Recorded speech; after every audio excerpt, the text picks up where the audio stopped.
નમસ્કાર વિદ્યાર્થી મિત્રો, તપોવન ગ્રુપ ઓફ સ્કૂલ સંચાલિત આપણી વર્ચ્યુઅલ ચેનલ તપોવન સાયન્સ એકેડમીમાં રસાયણ વિજ્ઞાન શિક્ષક યશ જરીવાલા 12 સાયન્સ ચેપ્ટર નંબર 4 જેના કન્ટિન્યુ લેક્ચર 12માં તમારું ફરી હાર્દિક સ્વાગત કરે છે. વિદ્યાર્થી મિત્રો, આપણે જે પ્રીવિયસ લેક્ચર હતો એ પ્રીવિયસ લેક્ચરની અંદર આપણે કેટલાક વિશિષ્ટ એક્ઝામ્પલ્સ જોયા અને એ વિશિષ્ટ એક્ઝામ્પલ્સ આઈ હોપ છો કે તમે વ્યવસ્થિત પોતાની રીતે લખીને યાદ રાખ્યા હશે. આજનો આપણા લેક્ચરનો જે પહેલો દાખલો છે એ છે સ્વાધ્યાય 4.10. આવા દાખલા એ આપણા બોર્ડની અંદર વધારે પ્રમાણમાં પૂછવામાં આવે છે. જ્યારે પણ કોષ્ટક સ્વરૂપના દાખલા હોય કે કોષ્ટક સ્વરૂપના કોઈ MCQs હોય, જો તમારી પાસે કોઈ જૂની MCQની બુક અવેલેબલ હોય તો તમે ઇઝીલી આવા પ્રકારના ઘણા બધા દાખલાઓની માહિતી મેળવી શકો છો. તો સ્વાધ્યાય 4.10 તમને શું કહેવા માગે છે કે કેપિટલ A અને કેપિટલ B આ બંને વચ્ચે, આ બંને પ્રક્રિયકો વચ્ચે જે પ્રક્રિયા થાય છે, જેમાં પ્રારંભિક પ્રક્રિયા કે જેનો પ્રારંભિક વેગ કયો છે R0, એ A અને B એમ બંનેની જુદી જુદી સાંદ્રતાએ માપવામાં આવ્યા હતા. તો અહીંયા તમે જોઈ શકો છો કે A અને B આ બંને પ્રક્રિયકોની અલગ અલગ સાંદ્રતા છે. તો એનો મતલબ કે દરેક વખતે અલગ અલગ સાંદ્રતા લઈ લેવામાં આવે તો ડેટ મીન્સ કે કેટલા પ્રાયોગિક પરિણામો નક્કી થાય? 3 પ્રાયોગિક પરિણામો. સો ધેરફોર કે આપણી પાસે જે અહીંયા પ્રારંભિક વેગ મળશે એ 3 પરિણામો, પ્રાયોગિક પરિણામોને ધ્યાનમાં રાખીને કેટલી વખત પ્રાપ્ત થશે? 3 વખત. એટલે અહીં તમારા 3 વિકલનીય વેગ સમીકરણ મળશે અને શોધવાનું શું છે?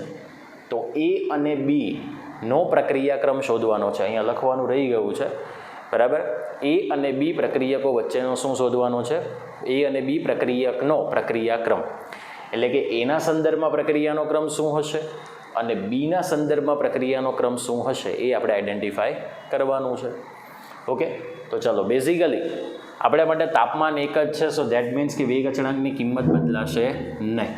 તો ચલો, સૌથી પહેલાં આપેલ માહિતી પરથી એવું લખવાનું તમારે વિદ્યાર્થી મિત્રો. આપેલ માહિતી પરથી આ તમારી પાસે પ્રારંભિક વેગ છે, બરાબર, R0, બરાબર. હવે આ R0ને જો આપણે કહેવું હોય તો એક પર્ટિક્યુલર એક સાઇન આપી દઈએ તો એને આપણે કહી દઈશું વિકલિતના સ્વરૂપમાં dz/dt. હવે અહીંયા હું પ્લસ લખું છું, દેટ મીન્સ કે એ નિપજ તરીકેના સ્વરૂપમાં હશે, is equal to K into એની સાંદ્રતાનો સ્મોલ x ઘાત અને બીની સાંદ્રતાનો સ્મોલ y ઘાત.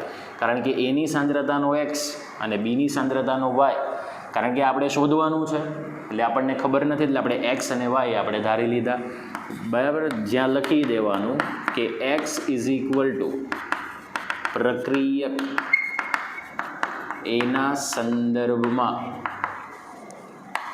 પ્રક્રિયાનો ક્રમ,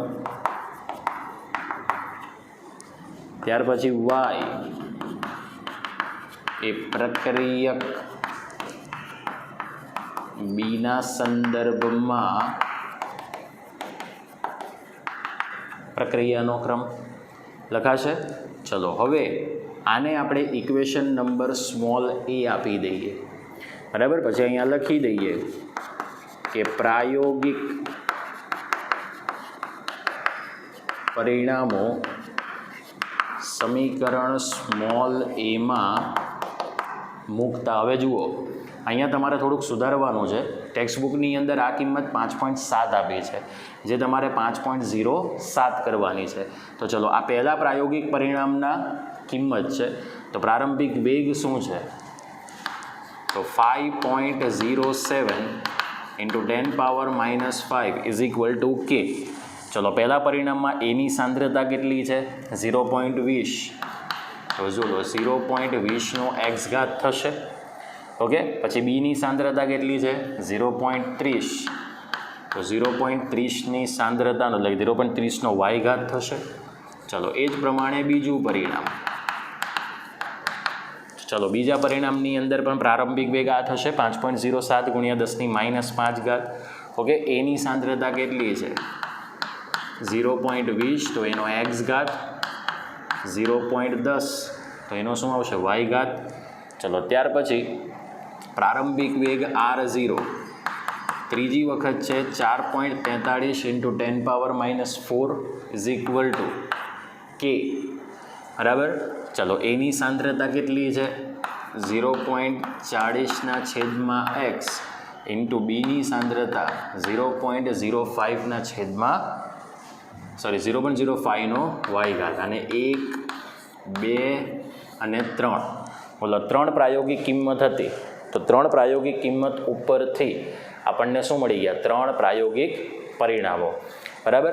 ચલો હવે આપણી પાસે જે માહિતી છે વિદ્યાર્થી મિત્રો, એ માહિતી મુજબ આપણને કઈ કઈ વેલ્યુઝ જોવા મળશે એ આપણે જોવાનું છે.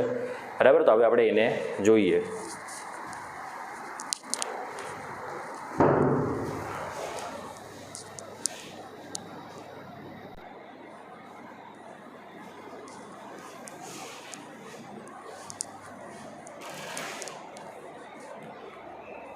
ચલો આપણી પાસે જે આ 3 ઇક્વેશન આવ્યા, હવે આ ત્રણેય ઇક્વેશનનો આપણે ગુણોત્તર લેવાનો છે. ચલો સૌથી પહેલાં આ બંને સમાન છે.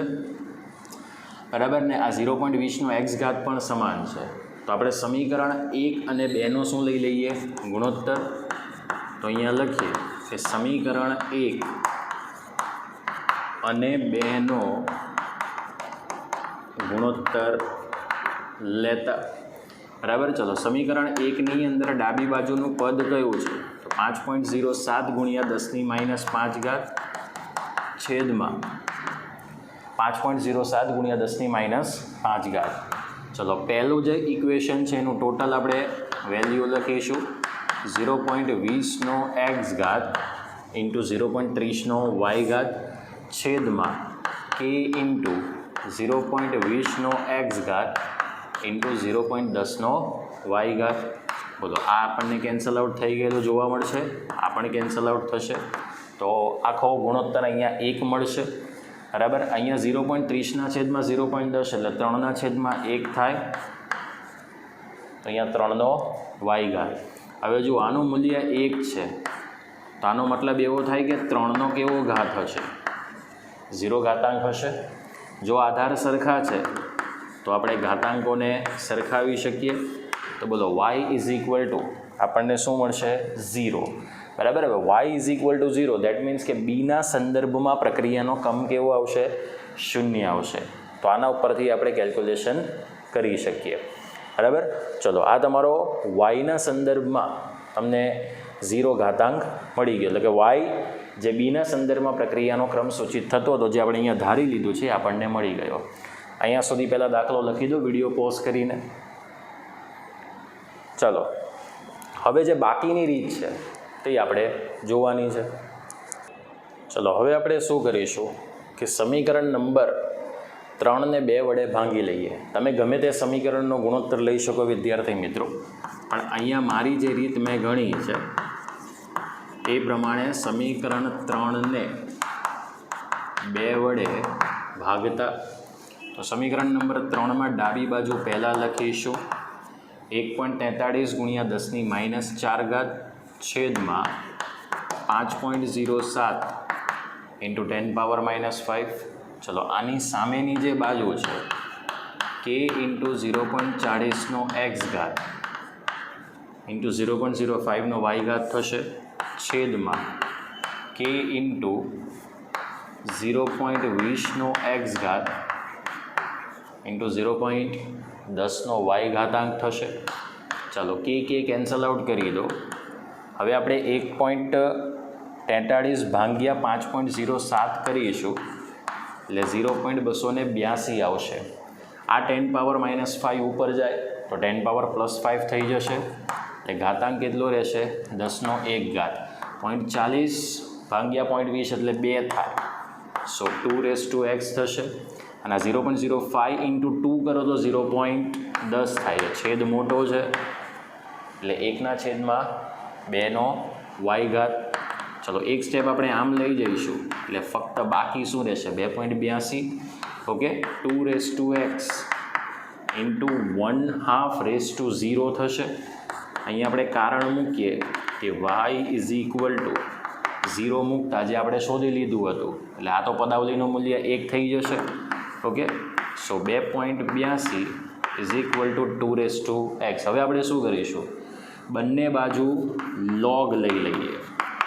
જ્યારે પણ આધાર સરખો ન હોય એટલે એક જ કામ કરવાનું કે બંને બાજુ આપણે શું લઈ લેવાનું, લોગ લઈ લેવાનું. So log 2.82 is equal to log 2x થશે. બરાબર. લોગનો આધાર 10, એનો ઘાતાંક 2, એનો ઘાતાંક x કે જે ઓલરેડી સહગુણક તરીકે થશે. બરાબર. So therefore log 2.82 is equal to x into log of 2 થશે. So therefore x is equal to log 2.82 ભાગ્યા log 2. Ready. So therefore x is equal to, ચલો 2.82નો લોગ તમારે જોવાનો કેલ્ક્યુલેટર ઉપર, એ તમને મળશે 0.4502. લોગ 2ની કિંમત તો ઊંઘમાં પણ યાદ આવવી જોઈએ, 0.3010. So therefore x is equal to ગુણોત્તર આવશે 1.495, એટલે એક્સની નિયર બાય વેલ્યુ થશે 1.5. તો એક્સ એ કોના સંદર્ભમાં પ્રક્રિયાનો ક્રમ છે, પ્રક્રિયક એના સંદર્ભમાં પ્રક્રિયાનો ક્રમ છે. અહીંયા જવાબ લખવાનો કે એના સંદર્ભમાં પ્રક્રિયાનો ક્રમ ઇઝ ઇક્વલ ટુ 1.5 અને બીના સંદર્ભમાં પ્રક્રિયાનો ક્રમ ઇઝ ઇક્વલ ટુ 0. આ આપણો આન્સર બનશે વિદ્યાર્થી મિત્રો, કે જે આપણે શોધવાનું હતું. અહીંયા લખ્યું નથી બેટા, એટલે અહીંયા તમારે એક લીટી લખી દેવાની કે એ અને બીના સંદર્ભમાં પ્રક્રિયાનો ક્રમ શું હશે એની ગણતરી કરો. ઓકે. સો આ દાખલો એકદમ સિમ્પલ છે. મેઇન વસ્તુ છે કે તમને 3 અલગ અલગ એ અને બીની સાંદ્રતા પ્રાયોગિક રીતે આપી હતી, એ પ્રમાણે તમને 3 પ્રારંભિક વેગ પ્રાયોગિક રીતે મળે છે અને એ પ્રમાણે તમને 3 વિકલનીય વેગ સમીકરણ મળે છે. કોઈ પણ 2 સમીકરણનો તમે ગુણોત્તર કરતા જાઓ તો એ પ્રમાણે તમને આખી ગણતરી જોવા મળશે. સમજાયું વિદ્યાર્થી મિત્રો? તો આ હતો તમારો આજના લેક્ચરનો પહેલો દાખલો, સ્વાધ્યાય 4.10. હવે આપણે આવો જ કંઈક બીજો દાખલો જોઈએ કે જે પણ કોષ્ટક પર આધારિત છે અને એને પણ આપણે કેવી રીતે ગણતરી કરી શકીએ જેની આપણે માહિતી મેળવીશું. હવે વિદ્યાર્થી મિત્રો, તમારી સામે અગાઉ જે આપણે દાખલો ગણ્યો સ્વાધ્યાય 4.10 એને રિલેટેડ જ કોષ્ટક સ્વરૂપનો એક બીજો દાખલો જોઈએ. સ્વાધ્યાય 4.11માં એવું તો શું કહ્યું છે, 2a પ્લસ બી ગીવ્સ સી પ્લસ ડી. એ પ્રક્રિયાના ગતિકી અભ્યાસ દરમિયાન આપણને આ પ્રમાણેના 4 પ્રાયોગિક પરિણામો મળ્યા છે. આ પહેલા પ્રયોગ માટેના પ્રાયોગિક મૂલ્યો છે, આ બીજા પ્રયોગ માટેના, આ ત્રીજા અને આ ચોથા પ્રયોગ માટેના. તો આ જે પ્રક્રિયા છે એના માટે આપણે વેગ નિયમ એટલે કે વિકલનીય વેગ સમીકરણ અને વેગ અચળાંક એટલે કે કેની માહિતી આપણે શોધવાની છે. ચલો, બેઝિકલી અહીંયા જે પ્રારંભિક વેગ છે એ એકચ્યુઅલીની અંદર ડીની બનાવટના સ્વરૂપમાં છે. એટલે અહીંયા આપણે જે વિકલનીય વેગ સમીકરણ લખવાનું છે એ ઓલરેડી આપણે કેપિટલ ડી જે નિપજ છે એના સ્વરૂપમાં લખવું પડશે. ઓકે. તો ચલો અહીંયા આપણે લખીએ કે આપેલ માહિતી પરથી સો વેગ is equal to plus D D by DT is equal to K into એની સાંદ્રતાનો એક્સ ઘાત ઇન્ટુ બીની સાંદ્રતાનો વાય ઘાત. આને આપણે શું આપી દઈએ, સમીકરણ નંબર એ. બરાબર. ચલો અહીંયા લખી દઈએ કે એક્સ ઇઝ ઇક્વલ ટુ પ્રક્રિયક એના સંદર્ભમાં પ્રક્રિયાનો ક્રમ અને વાય ઇઝ ઇક્વલ ટુ પ્રક્રિયક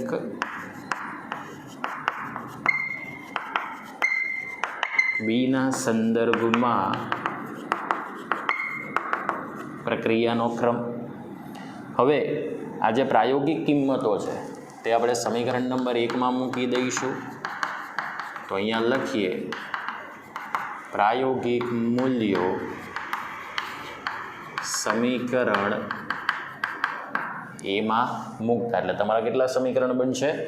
4 સમીકરણ. ચલો પહેલા માટે વેગ છે 6.0 into 10⁻³ is equal to K into 0.1નો x ઘાત ઇન્ટુ 0.1નો વાય ઘાત, બરાબર. આને આપણે આપી દઈએ ઇક્વેશન નંબર 1. ચલો સેકન્ડ માટે આપણને વેગ કેટલો આપ્યો છે? 7.2 ગુણ્યા 10⁻² ઘાત, okay, is equal to K into 0.3નો એક્સ ઘાત ઇન્ટુ 0.2નો વાય ઘાત. આને આપણે આપી દઈએ ઇક્વેશન નંબર 2. 2.88 ઇન્ટુ 10⁻⁻1 ત્રીજાનો વેગ છે is equal to K into 0.3નો એક્સ ઘાત ઇન્ટુ 0.4નો વાય ઘાત, ઓકે. તો એ equation number 3. 2.40 into 10⁻⁻2 is equal to K into 0.4નો એક્સ ઘાત ઇન્ટુ 0.1નો વાય ઘાત, ઇક્વેશન નંબર 4. ચલો 4 પ્રાયોગિક પરિણામ માટે 4 વિકલનીય વેગ સમીકરણ પ્રાપ્ત થઈ ગયા. હવે વિદ્યાર્થી મિત્રો આપણે એ જોવાનું છે કે કોનો ઘાતાંક ઝડપથી કેન્સલ આઉટ થાય છે. તો તમે જોઈ શકો છો અહીંયાથી એક્સનો ઘાતાંક કેન્સલ કરો એટલે વાયની કિંમત મળશે, બરાબર. અને અહીંયાથી વાયનો ઘાતાંક કેન્સલ કરશો એટલે સીધી તમને કોની કિંમત મળશે? એક્સની કિંમત પ્રાપ્ત થશે, બરાબર. તો ચલો સૌથી પહેલાં મારી જે ગણતરી છે એ પ્રમાણે સમીકરણ નંબર 4ને સમીકરણ નંબર 1 વડે ભાંગી નાખીએ. સમીકરણ 4ને 1 વડે ભાગતા બને ત્યાં સુધી ઇઝી સાદું રૂપ લેવાનું, બરાબર. હવે જુઓ 10⁻² કરતાં 10⁻³ ઘાત નાનો છે, પણ ગુણોત્તરમાં જ્યારે ઉપર જશે ત્યારે +3 થઈ જશે, એટલે તમારે સરવાળો કરવો ઇઝી બનશે. સો 2.40 ગુણ્યા 10⁻² ઘાત ભાગ્યા 6.0 into 10⁻³ is equal to K into 0.4નો એક્સ ઘાત ઇન્ટુ 0.1નો વાય ઘાત છેદમાં. હવે આખું સમીકરણ નંબર 4નું આવી ગયું. નીચે સમીકરણ નંબર 1ની માહિતી લખવાની. તો કે ઇન્ટુ 0.1નો એક્સ ઘાત ઇન્ટુ 0.1નો વાય ઘાત, બોલો કેન્સલ આઉટ થશે. હવે 6 ચોક 24 થાય, બરાબર. એટલે તમારા માટે 2.4 ભાગ્યા 6 કરશો તો 0.4 આવશે, બરાબર. ચલો 0.4 ઇન્ટુ 10 પાવર સીધું 1 થશે, 10⁻³ થાય ઇન્ટુ 10⁻², એટલે એને આપણે શું કહી શકીએ? 10⁻1 ઇઝ ઇક્વલ ટુ આપણે 4નો એક્સ ઘાત લખીએ, બરાબર. અહીંયા 4 ઇઝ ઇક્વલ ટુ 4નો એક્સ ઘાત થશે. ચલો 4નો 1 ઘાત થયો, so therefore x is equal to શું આવશે? 1. સો દેટ મીન્સ કે એના સંદર્ભમાં પ્રક્રિયાનો ક્રમ કેટલો આવશે? 1. ચલો હવે આપણે બીજા 2 ઇક્વેશનનો આપણે શું લેવો પડશે? ગુણોત્તર લેવો પડશે. તો અહીંયા સુધી તમારે દાખલો ગણવો હોય તો ગણી દો. ચલો હવે આની જે આગળનો સ્ટેપ છે એ આગળના સ્ટેપની હવે આપણે ગણતરી કરીશું. ચલો હવે વિદ્યાર્થી મિત્રો સમીકરણ નંબર 3ને 2 વડે ભાંગી નાખીશું, બરાબર. તો અહીંયા લખીએ સમીકરણ 3ને 2 વડે ભાગતા, ઓકે. એટલે સમીકરણ 3ની ડાબી બાજુનો ભાગ 2.88 ગુણ્યા 10⁻1 ઘાત છે છેદમાં 7.2 ઇન્ટુ 10⁻² થશે is equal to K into 0.3નો એક્સ ઘાત ઇન્ટુ 0.4નો વાય ઘાત છેદમાં કે ઇન્ટુ 0.3નો એક્સ ઘાત ઇન્ટુ 0.2નો વાય ઘાત થશે.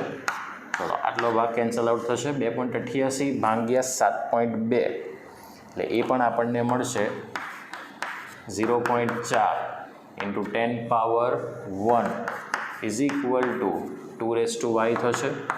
ચલો 4 અહીંયા 4 થઈ જશે ઇઝ ઇક્વલ ટુ 2y. 4 એટલે શું લખાય? 2નો વર્ગ લખાશે, રેડી?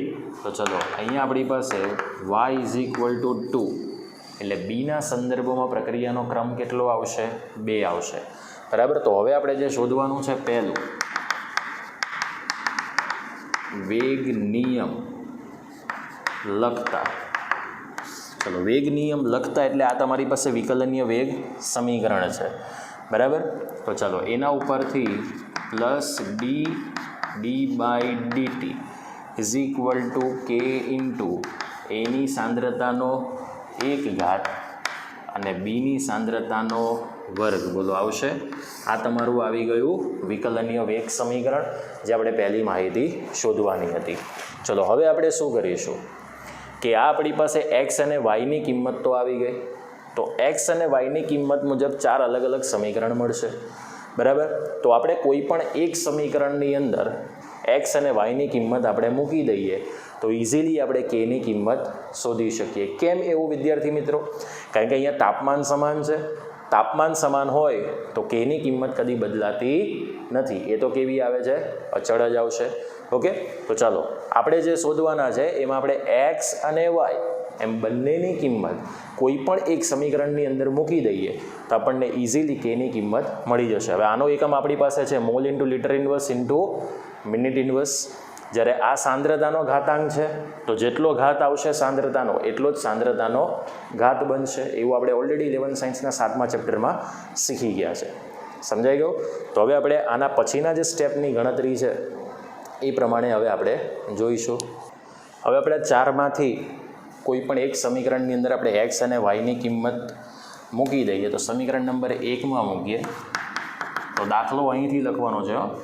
દરેક વખતે આ 4 સમીકરણ લખવાની જરૂર નથી.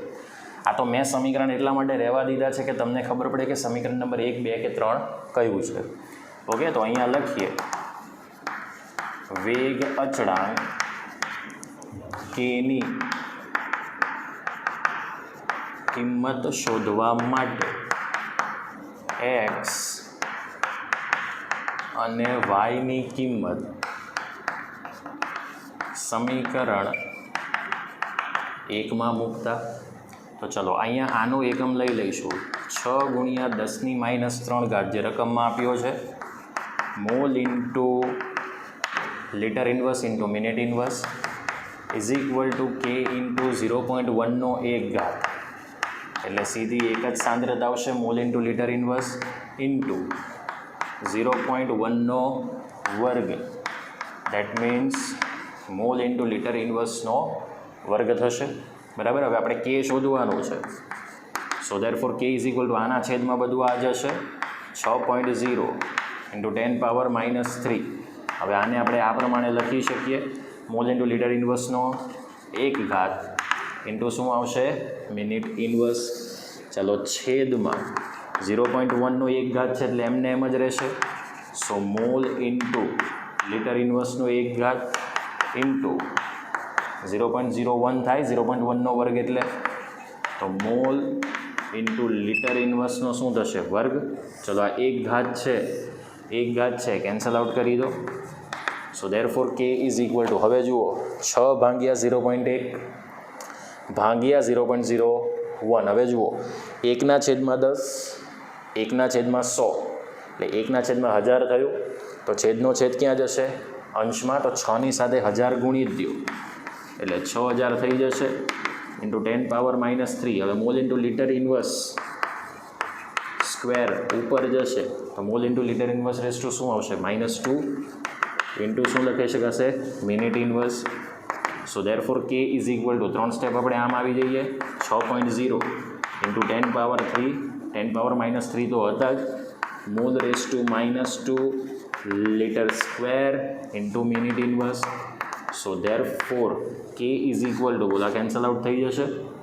Okay, mall race to -2 litre square into minute inverse. આ તમને મળી ગયા વેગ અચળાંકની માહિતી. હવે જુઓ તમે જો કુલ પ્રક્રિયા ક્રમ જુઓ તો એક્સની કિંમત 1 અને વાયની કિંમત 2 તો 1 + 2 એટલે ટોટલ આપણને સરવાળો કેટલો મળશે? 3. અને તૃતીય ક્રમની પ્રક્રિયા માટે કેનો એકમ આ જ આવે છે, જોઈ લો mole into litre inverse raise to -2 ટેમ્પલેટની અંદર કોષ્ટક ઉલટાવીને તમે જોઈ લો, સીધો તમને આન્સર મળી જશે. સમજાઈ ગઈ આટલી વાત? તો આ છે તમારી પાસે 4 માર્ક્સનો દાખલો. સો આવા દાખલા તમને એક્ઝામની અંદર વધારે વેલ્યુએબલ રીતે પૂછવામાં આવે છે, અને આવા દાખલાઓની પ્રેક્ટિસ તમારે ખાસ કરવાની. ઓકે, એકદમ ઇઝી દાખલો છે, તમારી રીતે પણ ગણી જ શકો છો. હવે આપણે નેક્સ્ટ દાખલા તરફ જઈએ. ચલો વિદ્યાર્થી મિત્રો, હવે આપણી પાસે ત્રીજો દાખલો છે સ્વાધ્યાય 4.13, જેમાં એવું કહ્યું છે કે પ્રથમ ક્રમની પ્રક્રિયાના વેગ અચળાંકના મૂલ્યો આપ્યા છે, એના ઉપરથી આપણે અર્ધ આયુષ્ય સમય શોધવાનો છે. તો ચલો, અહીંયા જેટલી માહિતી આપી છે બધી વેગ અચળાંકની છે. તો અહીંયા આપણે લખી દઈએ કે અહીં k = 200 સેકન્ડ ઇન્વર્સ થાય. હવે પ્રથમ ક્રમની પ્રક્રિયા છે તો t1/2નું સીધું જ સૂત્ર આપણે મારી દઈશું 0.693 / k જે એકમમાં હોય એને આપણે એમને એમ જ રહેવા દેવાનું છે. 0.693 / 200 સેકન્ડ ઇન્વર્સ. તો 0.693 / 200 કરશો એટલે ટોટલ ફાઇનલ આન્સર લખું છું 0.003465 સેકન્ડ થશે. સો 3.465 × 10⁻³ બરાબર, આટલું સેકન્ડ થશે. તો આ તમને મળી જશે શું? t1/2 બરાબર, પહેલાં વેગ અચળાંક માટે. ચલો, સેમ પ્રોસેસ આપણે અહીંયા લખવાની છે કે અહીં k = 2 મિનિટ ઇન્વર્સ થશે. હવે સીધું સૂત્ર આપી દો, t1/2 = 0.693 / બોલો સીધો જ મિનિટ લખી દો.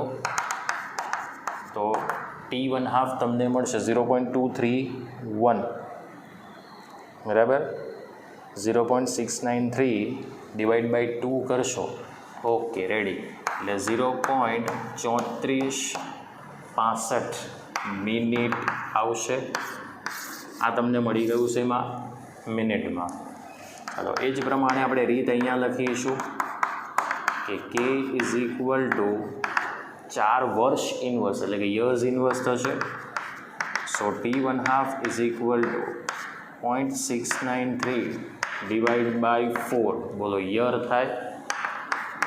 સો therefore t1/2 =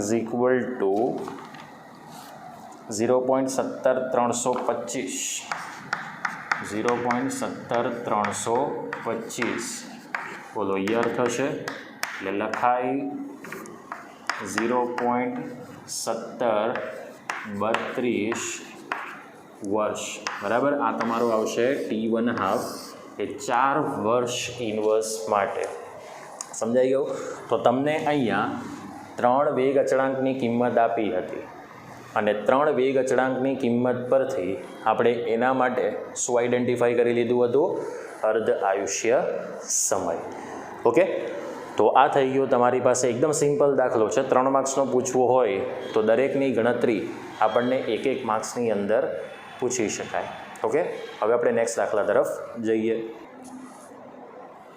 તો ચાલો વિદ્યાર્થી મિત્રો, હવે આપણી પાસે જે આગળનો દાખલો છે એ છે સ્વાધ્યાય 4.14, જેમાં એવું કહ્યું છે કે C14 રેડિયો એક્ટિવ ક્ષય એટલે કે રેડિયો એક્ટિવ તત્વ હશે, જેનો અર્ધાયુષ્ય સમય તમને 57-30 વર્ષ આપ્યો છે. કોઈપણ રેડિયો એક્ટિવ સમસ્થાનિકના વિઘટનની જો આપણે પ્રક્રિયા લઈએ તો એ ડેફિનેટલી પ્રથમ ક્રમની પ્રક્રિયાના વેગ અચળાંકના સમીકરણને જ અનુસરશે. તો દેટ મીન્સ કે અહીંયા પહેલાં t1/2 પરથી આપણે k શોધી લઈશું. હવે એક પુરાતાત્વિક કૃત્રિમ વસ્તુ એ જીવિત વૃક્ષમાં મળેલા C14ના માત્ર 80% જેટલો કાસ્ટ એટલે કે 80% જેટલું C14 ધરાવતું હશે બરાબર. કાસ્ટ એટલે એકદમ જૂનું. તો એનો મતલબ કે જીવિત વૃક્ષ હશે એની અંદર C14નું પ્રમાણ 100% હોય. તો ડેટ મીન્સ કે આપણી પાસે RT એ જીવિત વૃક્ષની સરખામણીમાં કેટલા ટકા એમાં હશે? 80% જેટલો C14 હાજર હશે. તો આ નમૂનો કેટલા વર્ષ જૂનો છે એનું આપણે શું શોધવાનું છે? આયુષ્ય, એની લાઈફ શોધવાની છે. તો સૌથી પહેલાં તો જે t1/2 છે એના ઉપરથી આપણે k શોધી લઈશું બરાબર. ચલો, એટલે પહેલાં તો આપણે એ લખવું પડે કે અહીં C14નો અર્ધ આયુષ્ય સમય T1/2 ઇઝ ઇક્વલ ટુ 57-30 વર્ષ. ત્યાર પછી અહીંયા લખી દઈએ કે રેડિયો એક્ટિવિટી એ પ્રથમ ક્રમની પ્રક્રિયા હોવાથી પ્રથમ ક્રમની પ્રક્રિયાના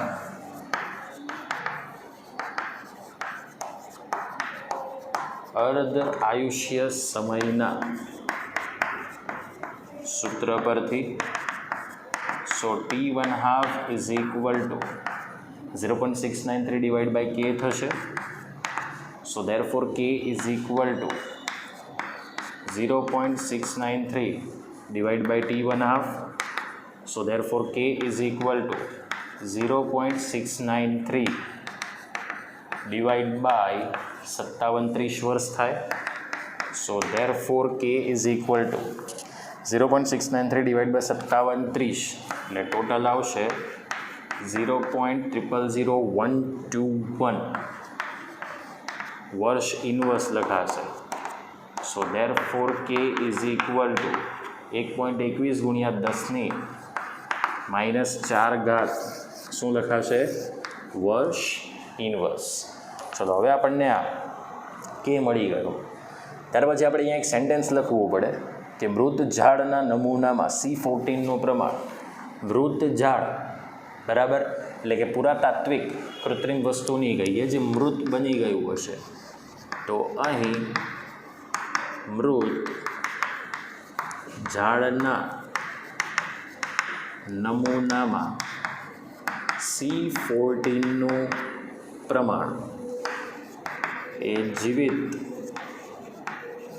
વૃક્ષની સરખામણીમાં બોલો કેટલું જણાયું છે? 80% જેટલું જણાયું છે. સો ધેરફોર આપણે અહીંયા RT લઈ લઈએ. એ સીધું જ આપણે લખીશું R0ના 80%.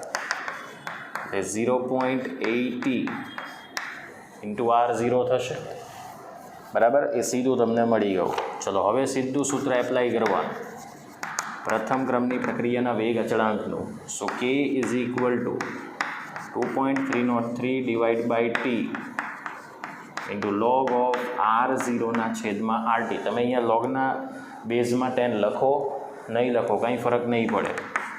ચલો T is equal to 2.303 divide by K into log of R0 છેદમાં RT લખાશે.